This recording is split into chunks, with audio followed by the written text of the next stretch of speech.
इस समय हूं उपला थला, जो कोटड़ा तहसील के उदयपुर जिले के गांव में है। मेरे साथ में बाबूलाल जी खराड़ी है। कद में छोटे लग रहे होंगे, लेकिन इनका काम बड़ा है। मुझे बड़ी उत्सुकता थी बहुत वर्षों से कि मैं बाबूलाल जी के गांव आऊं। आज मुझे सौभाग्य मिला और परिवार का भी मैं ऋणी हूं कि जिन्होंने मुझे मक्के की रोटी और उड़द की दाल खिलाई। और इसके दौरान मुझे उत्सुकता हुई कि बाबूलाल जी का मकान 3 बार विधायक बनने के बाद ऐसा क्यों है। तो मैं बाबूलाल जी से सवाल पूछ रहा था कि बाबूलाल जी, लोग राजनीति में शुचिता की, ईमानदारी की बात करते हैं, तो आप इतने ईमानदार क्यों हैं? मुझे संघ की शाखा से जो संस्कार मिला है, जिसके कारण से ये सारी चीजें मेरे खून में नहीं है। मतलब राजनीति में ईमानदार रह के भी काम चल सकता है? चल सकता है।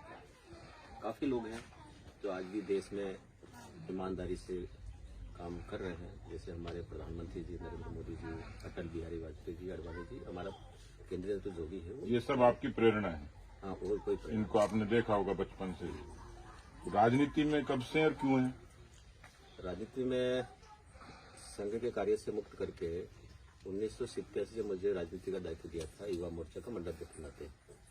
तब से अभी तक चल रहे हैं। राजनीति में विभिन्न दायित्वों में पार्टी के रहते हुए काम किया और पार्टी ने मुझे आज 5वीं बार एमएलए का टिकट दिया, 2 बार हारा और 3 बार में जीता और प्रधान भी रहा उस कोंडा का।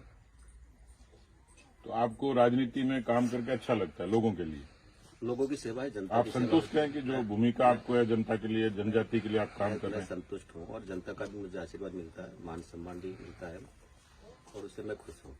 इस जनजाति क्षेत्र के लिए, क्योंकि आप बड़े अरसे से जनप्रतिनिधि हैं, आप क्या सोचते हैं कि जनजाति के समाज के लोगों के उत्थान के लिए और क्या किया जा सकता है?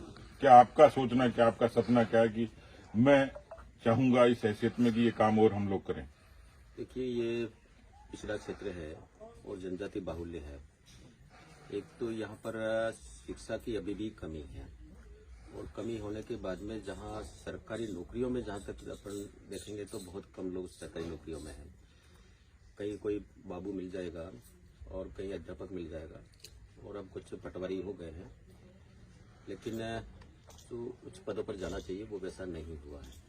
मेरी हार्दिक इच्छा है कि यहाँ का लड़का पढ़ लिख करके IAS, IPS, RPS बने, तो ये मेरी अंतिम इच्छा है। और कुछ यहाँ के लोगों के लिए कुछ फॉरेस्ट एरिया में जो लोग रहे आज भी वो मूलभूत सुविधाओं से दूर हैं, कारण कि फॉरेस्ट के कानून के कारण वहाँ सड़क नहीं बन पाती है।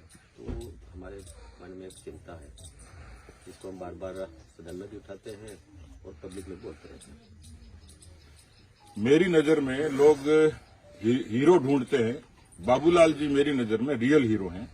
आपने उनकी बात सुनी होगी कि जिस व्यक्ति की अंतिम इच्छा ये है कि जनजाति का उत्थान हो, वहां शिक्षा का प्रसार हो, लड़के लड़कियां IAS, IPS बने और जो जंगल के पर्यावरण के कानून बने हुए हैं उसमें शिथिलता आकर यहां पर विकास हो। ज्यों की त्यों धरदीनी रे चदरिया। राजनीति में मेरे लिए आश्चर्य था कि व्यक्ति इतने अरसे से ऐसा कैसे हो सकता है, पर बाबूलाल जी को पूछा कि झोपड़ी बड़ी क्यों नहीं हुई, उन्होंने कहा काम चल रहा है, बच्चे पढ़ रहे हैं, बच्चों को वो शिक्षित भी बना रहे हैं और संस्कारित भी बना रहे हैं। आपने देखा कि संगठन के विचार से निकला हुआ कोई सामान्य युवा मोर्चा का मंडल का महामंत्री आज 3 बार का विधायक है। उनका पहनावा, रहन सहन, जीवन कहीं पाखंड नहीं है। यही भारतीय जनता पार्टी की ताकत है।